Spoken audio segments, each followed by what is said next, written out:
Today on Expedition Texas, it's all about the Texas prison system. We start off in Huntsville, Texas at the Texas Prison Museum, and then it's off to the notorious Eastham Work Farm, which once housed notorious criminal Clyde Barrow. Texas is full of lost history, from lost cemeteries to abandoned buildings, from the infamous to the obscure. My name is Bob Malden. I travel all over the state of Texas looking for hints of Texas' colorful past. We're standing on sacred ground right here. Our lost history. This is Expedition Texas, and we're going to find it.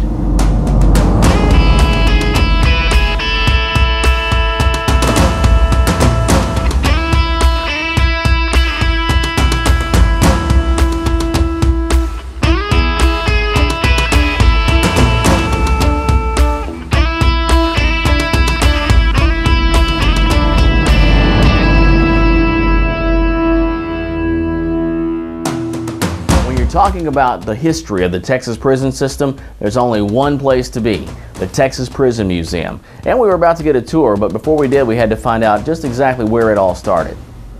The governor sent out some men to find a place to build a prison, and they chose the site where the old Huntsville Unit is downtown here. And they built the prison, and in 1849, they took in their first inmate. And for a long time, that was the only prison in Texas. And the prison system basically grew up around that prison here in Huntsville. These other prisons were to support that. And the administration of the prison system has always been here in Huntsville. More inmates come to prison. Eventually they build several prisons down south of Houston, up around Palestine area. And then in the 1980s, it really, or I guess the 1990s really, it exploded and prison system got all over Texas. Now later on, we'll be touring the Easton Work Farm, but first we're going to find out all about its history and everything we can about how Bonnie and Clyde fit into it. I guess you could say that the prison system at one time was doing sharecropping with the owners of that plantation, who are the Eastham family. You'll find that a lot of people who work there or in the prison system pronounce that Eastham, which is fine, but the family pronounced it Eastham. Somewheres around, and I may be getting my dates a little bit off, but somewheres around 1916, the state purchased that plantation for its own property.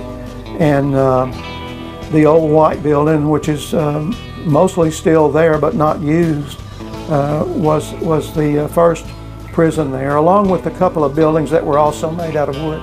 Back a long time ago, it was a notorious prison for being violent, and there were a lot of bad guys incarcerated out there.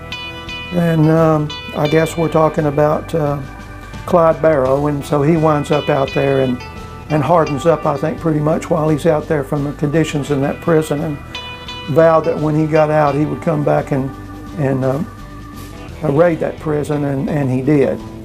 And that's what really was Clyde's demise, because in the process of getting some of his gang out, an officer was killed. And Mr. Simmons, who was the man who ran the prison system, Lee Simmons, went to the governor and asked for permission to hire Frank Hamer, a former Texas Ranger, to go find Bonnie and Clyde. And our understanding is that he told Mr. Hamer, when you find them, get rid of them. And Mr. Hamer did. One of the main draws of the Texas Prison Museum is Old Sparky, the electric chair that saw the demise of over 300 inmates in its time. But that's nowhere near where the executions in Texas stopped. From very early on in the state, it was up to the sheriff in the county to hang anyone who was given the death penalty. And in 1924, the state took that away from the counties and decided to do it within the prison system. Chose to use electrocutions because it was believed at that time to be a more humane way to put someone to death than a hanging. And decided to have death row at the Walls Unit. And so between 1924 and 1964, they electrocuted 361 men in that chair.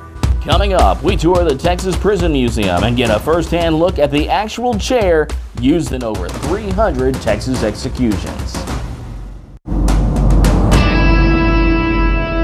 Today we're in Huntsville, Texas, touring the Texas Prison Museum, learning all about the rich history of the prison system in the state of Texas.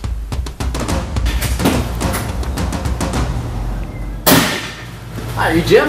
I am. How are you, Bob Malden? Good to meet you, Bob. Good to meet you. Okay, so we're here at the Texas Prison Museum. Artifacts from prisoners, artifacts from guards, things that give you just kind of a little glimpse of what it was like to be locked up in the state of Texas. Okay. Can we check it out? Sure. This display has an interesting artifact in it, and that is this pistol. That chrome-plated pistol was in the lap of Bonnie Parker when Bonnie and Clyde were killed over in Louisiana. Really? She had it in her lap with a magazine over it. It was ready to be drawn, ready to go into action, huh? Apparently so, yeah. Wow. Yeah. A neat item that we have here. So Jim, what is it that we have here? This model of, is this the prison that currently exists? Yes, this is a model of the old Walsh Unit located in downtown. It's a model of the oldest prison in Texas, and I can tell you that this model is very, very accurate, and that it was built by inmates who lived at this prison about 38 years ago. Really? Now, what's with the stadium here at the prison? Well, from 1931 through 1986, the prison system had an inmate rodeo. The prisoners were volunteer participants. It was a very fast-moving and exciting rodeo. We had a lot of people come to see it. It was generally on Sundays in October, and if you had an October with 5 Sundays in good weather, we could usually depend on around 100,000 people showing up in Huntsville to see the rodeo that year. Is any of that still there? They've torn it all down with the exception of this one little set of stands right here. And they left that section because there's a 60-bed dorm in the bottom of those stands where 60 inmates live. This little building in the very corner of the walls here is the death house, that little L-shaped building. It was built in 1954 for that purpose. That's where the executions take place? Yes. Still? They still take place here. Now, the death row inmates have not lived here at the walls since the mid-60s. But they're still brought here on the day of their execution, placed in one of those cells, and shortly after 6 o'clock, carried to the death chamber and executed. Wow. This display here is on inmate contraband, things that they've gotten or made that they're not supposed to have. Well, some of this stuff's a little scary. We have huge shanks in here. Oh yeah, you've got a lot of the stuff in here is intended to harm somebody, if not put them to death, yeah. I'll tell you one that's really interesting is an inmate in a wood shop made this gavel. Now that handle here and that blade slips up into this other end of the handle, and it totally keeps you from knowing that it's anything but a gavel. But as you could just easily jerk that thing out and make a knife, use it for a knife.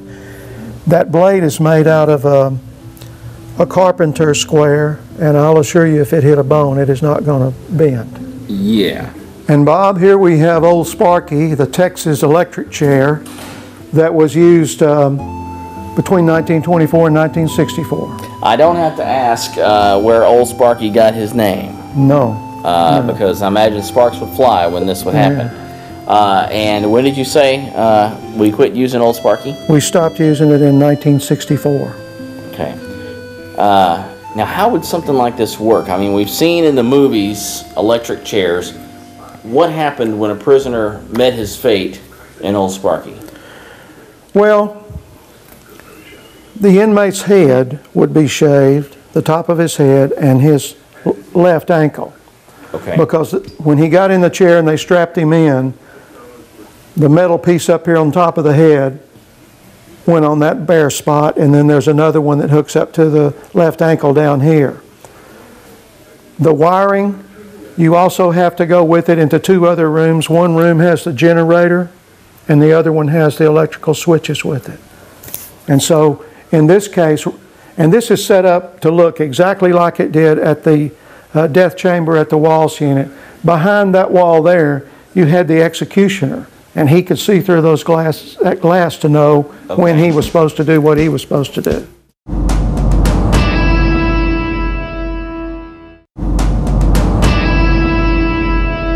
Today we're in Huntsville, Texas, touring the Texas Prison Museum, learning all about the rich history of the prison system in the state of Texas.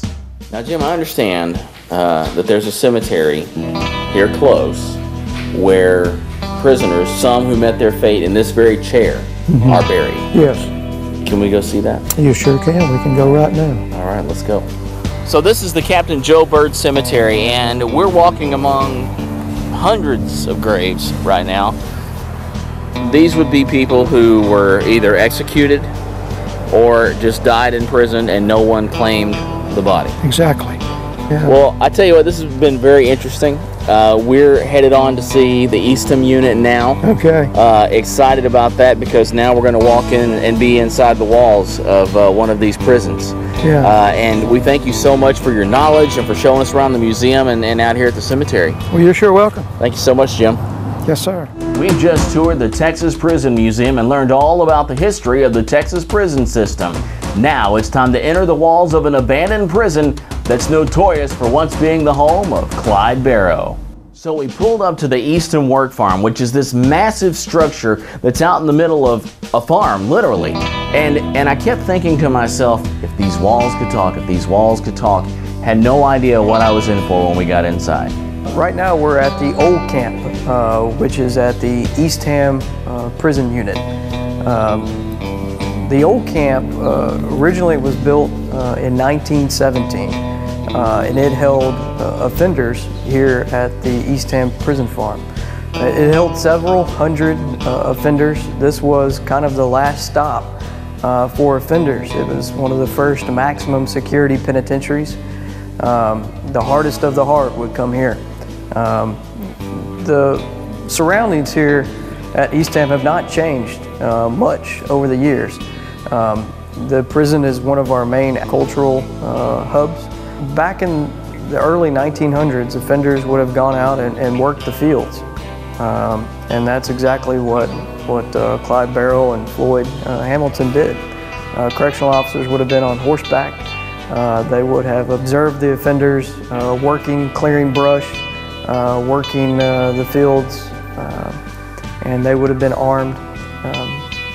This facility was operational until the late 1950s, and that's when the building that is just adjacent to here was built. And all of the offenders that were here were later transferred to that new modern facility at the time, and then this building went idle. There were no windows, no air moving through this place, no light. This place was harsh, and the only thing more harsh than this place was the people that were inside of it. Yeah, certainly prison life has changed over the decades, but I can tell you certainly in the early 1930s it would be much different than it is today. Offenders lived in very cramped quarters.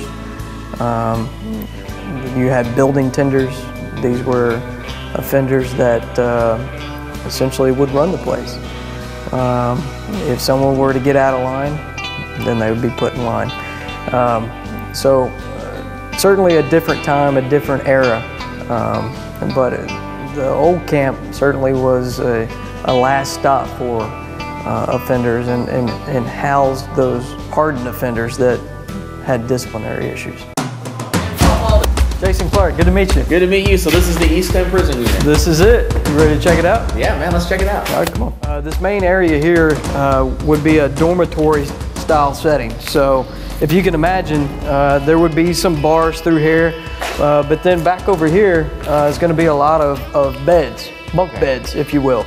And so the offenders would have lived here, would have spent a lot of time here besides showering. So Bob, Eastham actually back during the day had a nickname. It was called Bloody Eastham, and it wasn't because offenders would fight or anything like that, although there was sure plenty of fights, but it got the nickname because offenders would come and they did not like this place, so they would injure themselves to try to get transferred off of this particular unit. That's going to some extremes right there to get out of this place. Yeah, even Clyde Barrow said that he tried to cut off a toe to get out of the old Eastham. Yep. Oh my gosh. Oh wow. now touring the Eastham Work Farm, a large abandoned prison in Lovelady, Texas that once housed notorious criminal Clyde Barrow. So this area here actually would have been a chow hall, and a chow hall is essentially a big cafeteria area.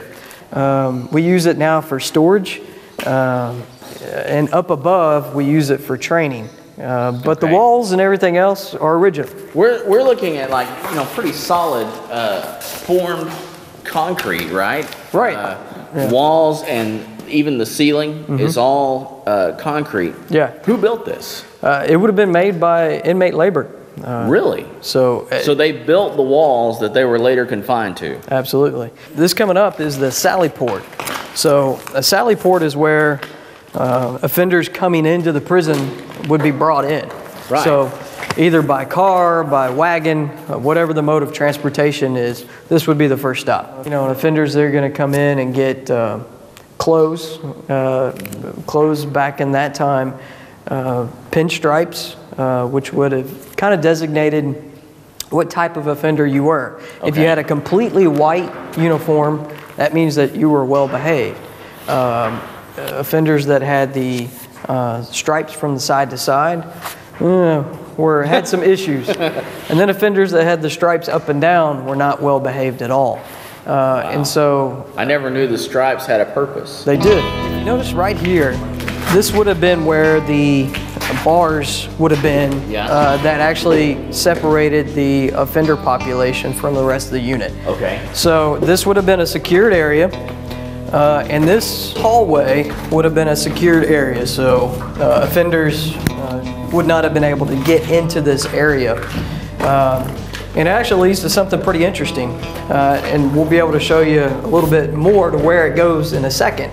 But this was a stairway that went straight up to the second floor. Oh, man. So Bob, this would have been a secondary way to get up top. The officers actually lived up above the offenders. That's where they would have stayed. That's where they would have stored their weapons. And so we're going to go up here and take a look. One of the big commodities here that they grew on this farm was cotton. And if you look over, just over here, you can see an old cotton gin. Oh, wow.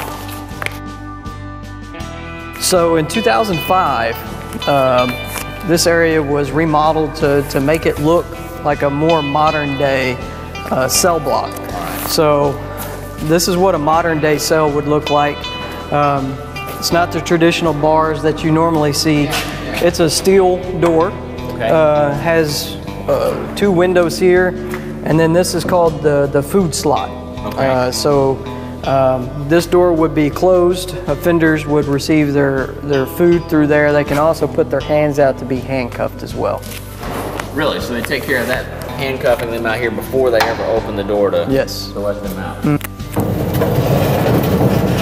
Oh, wow. So this is what a modern day cell would look like. You've got the pipe chase here. There's a toilet sink combination, 2 bunk beds, and a writing desk. I guess they would at least get a mattress, right? Mattress and pillow all in one. Oh, okay. Yep. All right, so if you remember a minute ago, we saw a staircase that essentially went to nowhere. This is where that staircase would have went. It would have went straight up to the second floor, and this is where the correctional officers would have stayed. Really? Yeah.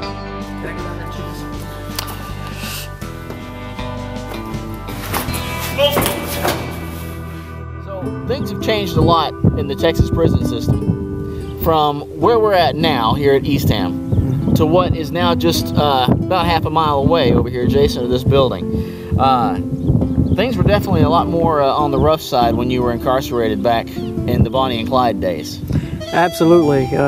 You know, certainly back then times were different. Yeah. But I can tell you we've come a long way since then. We have come a long ways, and of course Eastham, a lot of history here, a lot of it relating to some legendary figures like Bonnie and Clyde and everything that happened here, and we thank you so much for taking time to show us around. I'm glad you got to check it out. All right, thanks, Jason. Thanks, Bob.